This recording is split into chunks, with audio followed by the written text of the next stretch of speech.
स्वर्ग की यात्रा। बादशाह अकबर के अधिकांश मंत्री बीरबल से जलते थे। उन्हें बीरबल की अकबर से निकटता फूटी आंखें नहीं सुहाती थी। अकबर का बीरबल पर अविश्वास तथा हर बात पर बीरबल की राय को सर्वोपरि रखना भी वे कारण थे, जिसके कारण बीरबल दरबारियों की ईर्ष्या का पात्र था। दरबारी जानते थे कि बीरबल के रहते हुए कभी बादशाह अकबर के प्रिय नहीं बन सकते। एक बार उन्होंने बीरबल को अपने रास्ते से हटाने की साजिश की। इस साजिश में उनका सहायक बना बादशाह अकबर का नाई। नाई को बादशाह अकबर के बाल काटते समय उनसे वार्तालाप करने का अवसर मिल जाता है। एक दिन बाल काटते हुए वह अकबर से बोला, बादशाह सलामत, कल मैंने एक सपना देखा जिसमें आपके अब्बा हुजूर मुझे दिखाई दिए। अपने पिता की बात सुनकर अकबर भावुक हो गए। वे बहुत छोटे थे जब उनके पिता की मृत्यु हुई थी।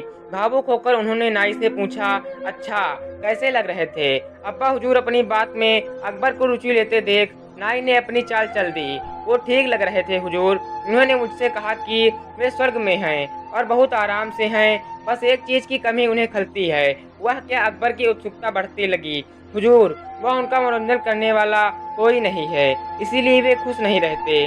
स्वर्ग से जब भी वे बीरबल को आपको तारीफें सुनाते देखते हैं तो सोचते हैं कि काश बीरबल उनके पास होता। उन्होंने अपने लिए पैगाम भिजवाया है कि बीरबल को उनके पास स्वर्ग भिजा दिया जाए। बीरबल अकबर को अप्रिय थे, लेकिन अकबर पिता की इच्छा पूरी करने के लिए उन्होंने निर्णय लिया कि वे बीरबल को अपने पिता के पास स्वर्ग भेज देंगे। अगले दिन उन्होंने बीरबल को अपना फरमान सुना दिया। बीरबल अकबर का फरमान सुनकर हैरान रह गया।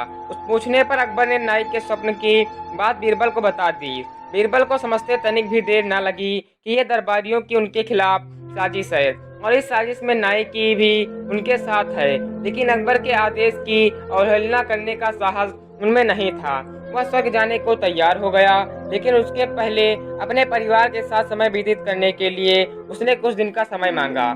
घर पहुंचकर उसने सारी बात अपनी पत्नी को बताई, जिसे सुनकर वह चिंतित हो गई। लेकिन बीरबल इस व्यक्ति से निकलने की एक योजना बना चुका था।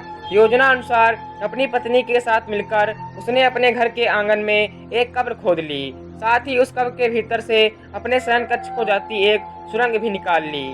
कुछ दिनों तक घर पर रहने के बाद बीरबल अकबर से मिला और बोला, जहाँपना, अब मैं आपके पिता के पास स्वर्ग जाने को तैयार हूँ, किंतु आपसे मेरा निवेदन है कि मेरे परिवार की परंपरा अनुसार मुझे मेरे घर के आंगन में ही जिंदा दफना दिया जाए। अकबर बीरबल की बात मान गए। उसे उसके घर के आंगन में बनी कब्र में जिंदा दफन करवा दिया।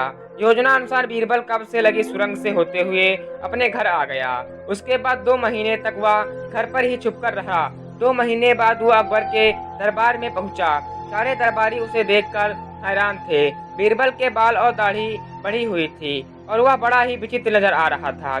उसे इस अवस्था में अपने सामने देख अकबर ने पूछा, बीरबल तुम वापस आ गए, हमें बताओ हमारे अब्बा हुजूर कैसे हैं और तुमने अपनी ये कैसी हालत बना ली है? सब ठीक तो है? जी हाँ जापना, स्वर्ग में सब ठीक है। मैं आपके पिता से मिला और उन्हें खूब सारी तारीफें सुनाकर उनका मनोरंजन भी किया। आपके पिता खुश भी बहुत हुए, लेकिन बीरबल का कहना जारी रहा, स्वर्ग में नाई का न होना एक बड़ी समस्या है, इसीलिए तो मेरे बाल बढ़ गए हैं और दाढ़ी भी। आपके पिताजी के बाल और दाढ़ी भी, हालत तो मुझसे भी बुरी है, इसीलिए उन्होंने स्वर्ग में आपके नाई को भिजवा देने का पैगाम भेजा है। तुमने अपनी ये कैसी हालत बना ली है? सब ठीक तो है? हाँ जी जापना, स्वर्ग में सब ठीक है। मैं आपके पिता से मिला और उन्हें खूब सारे तारीफें सुनाकर उनका मनोरंजन भी किया। आपके पिता खुश भी बहुत हुए, लेकिन बीरबल के कहना जारी रहा, स्वर्ग में नाई का न होना एक बड़ी समस्या है, इसीलिए तो मेरे बाल बढ़ गए हैं और दाढ़ी भी। आपके पिता के बाल और दाढ़ी की हालत तो मुझसे भी बुरी है, इसीलिए उन्होंने स्वर्ग में आप तो मुझसे भी बुरी है, इसीलिए उन्होंने स्वर्ग में आपके नाई को भिजवा देने का पैगाम भेजा है। इस इत्तेफाक से नाई भी उस दिन वहीं था। बीरबल की बात सुनकर उसकी सिट्टी पिट्टी गुम हो गई। इधर अपने अब्बा हुजूर की ये इच्छा भी पूरी करने के लिए अकबर ने नाई को जिंदा दफनाने का आदेश दे दिया।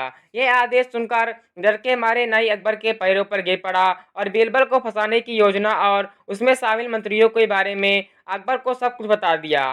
फिर क्या, साजिशकर्ताओं को उनकी साजिश की सजा मिलनी ही थी। अकबर ने सबको 50-50 कोड़े लगवाए।